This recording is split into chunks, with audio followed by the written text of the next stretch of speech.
आज दिनांक 24 जानेवारी. आजच्या प्रवचनाचा विषय नामसाधन कसे करावे.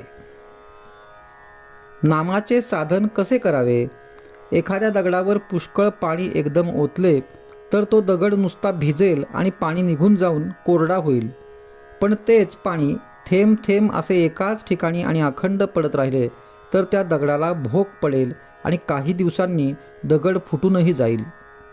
त्याप्रमाणे केव्हा तरी पुष्कळ साधन करण्यापेक्षा अगदी अल्प प्रमाणात का होईना पण नित्य नेमाने ठराविक वेळी आणि शक्य तर ठराविक स्थळी जर नामाचे साधन केले तर ते जास्त परिणामकारक होते. जात्याला 2 पेठी असतात.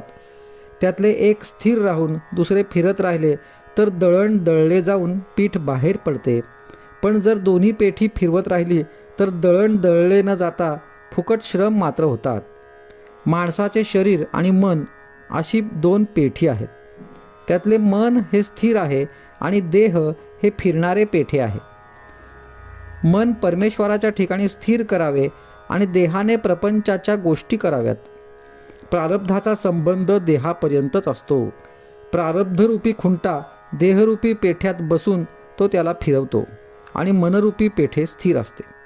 देह प्रारब्धावर सोडावा आणि मन भगवंताच्या स्मरणात स्थिर ठेवावे. याहून नामाचे साधन दुसरे काय. हे साधन अमक्यालाच साधेल असे नाही, ते कोणालाही साधेल. गरिबाला गरिबीचे दुःख होते म्हणून साधत नाही, तर श्रीमंताला पैशाचा अभिमान आणि लोभ असतो म्हणून साधत नाही. विद्वानाला विद्येचा अभिमान होतो म्हणून साधत नाही, तर अडाण्याला काय करावे हे समजत नाही म्हणून साधत नाही. साशंक वृत्तीने कितीही साधन केले, कितीही नामस्मरण केले तरी कधी समाधान होणार नाही. नीतिधर्माचे आचरण, शास्त्रशुद्ध वर्तन, शुद्ध अंतःकरण आणि भगवंताचे स्मरण इतक्या गोष्टी असतील तरच साधक शेवटपर्यंत पोचेल. आणि शेवटपर्यंत तो पोचला तरच फायदा. घरी पोचल्यावर पत्र लिहा असे म्हणतात, याचा अर्थ हाच आहे. प्रपंच करीत असताना वाईट विचार मनात येतात, त्याप्रमाणे परमार्थ करीत असतानाही वाईट विचार आले म्हणून घाबरण्याचे कारण नाही. ज्यावेळी वाईट विचार मनात येतील त्यावेळी भगवंताचे नाम घेतले तर त्या विचारांना मजल पुढे जाणार नाही. दृढ विश्वासाने नाम चालू ठेवावे. जिथे कर्तव्याची जागृती आणि भगवंताची स्मृती आहे तिथेच समाधानाची प्राप्ती होते.